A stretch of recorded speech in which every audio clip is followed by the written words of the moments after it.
The Stafford Voice.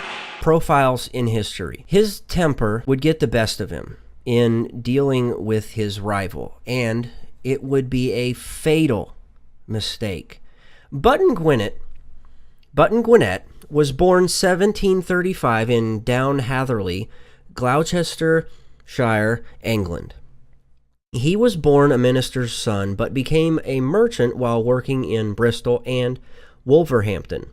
Now, at the age 22, in 1737, he married Anne Bourne, a common girl.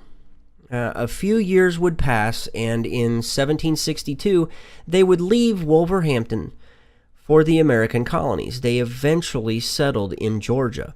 Now, once in Georgia, they would open a store which would eventually fail. They did just enough to set a little aside so that, with a great deal of credit, they would be able to buy St. Catherine's Island near Sunbury, Georgia. The attempt was made to set it up as a plantation, but like their earlier endeavors, it would lead to failure. It put them in deep debt and was among the beginning of a series of lifelong financial troubles. Button, however, did manage to make a name for himself in local political circles and would be elected to Georgia's colonial assembly. He served there from 1769 to 1771. While serving in the assembly, the rivalry between Gwinnett and Lachlan Mackintosh began. It would become rather embattled when Mackintosh was appointed as Brigadier General of the Georgia Continentals in 1776, while Button was on absence from politics working on failing business concerns. In May of 1776, Button Gwinnett was selected as a delegate to the Continental Congress.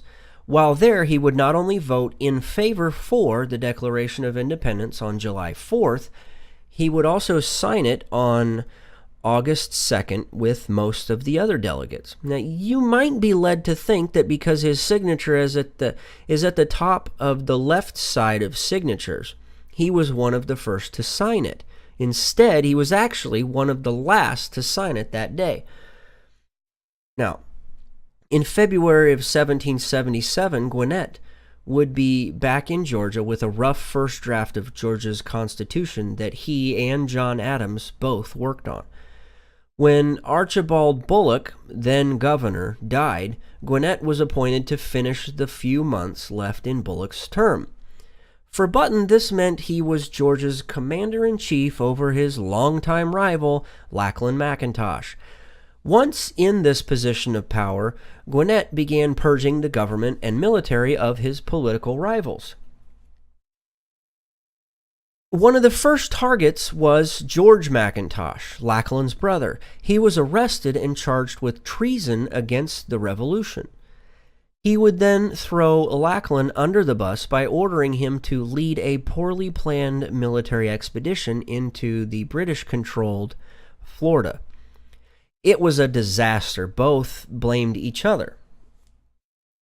This resulted in him failing to win election to the post he had filled for only 2 to 3 months. On May 1st, 1777, Lachlan Mackintosh, a staunch supporter of Gwinnett's opposition, addressed the Georgia Assembly to denounce Button in probably some of the harshest of terms, claiming him a, quote, scoundrel and lying rascal.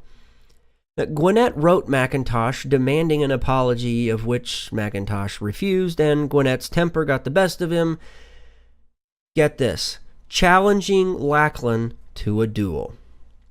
On May 16, 1777, in Thunderbolt, Georgia, they squared off against each other. One witness, George Wells, said they were only about 12 paces apart, which then was, it equals about 10 feet.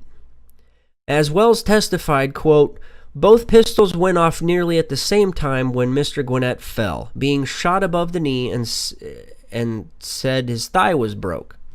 Mackintosh had also been hit in the thigh, though not as badly. It's said that Mackintosh asked Gwinnett if he had had enough or if he wanted another shot. Both agreed one shot was enough, and they shook hands. McIntosh would later recover from his wound. However, 3 days later, on May 19th, 1777, Button Gwinnett died from his. Friends and allies of Button had Lackland charged with murder, but he was acquitted at trial. George Washington, fearing those allies, would take revenge. Fearing those allies would take revenge, he ordered McIntosh to report to the Continental Army headquarters, where he spent the winter of 77 to 1778 with the Continental Army at Valley Forge in Pennsylvania, where he commanded several of the regiments of North Carolina troops.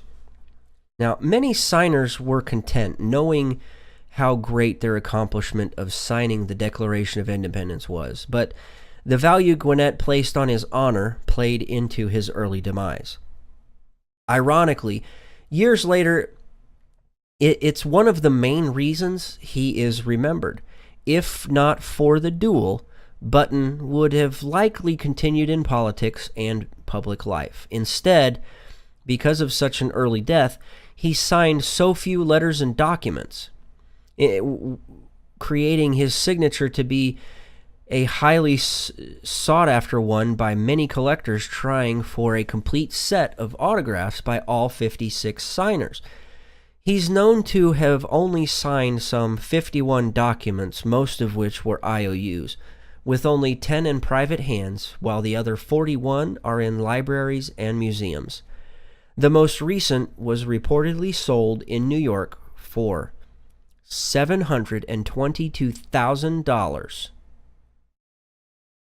Again, one of the most sought-after signatures from the signers of the Declaration of Independence is Button Gwinnett.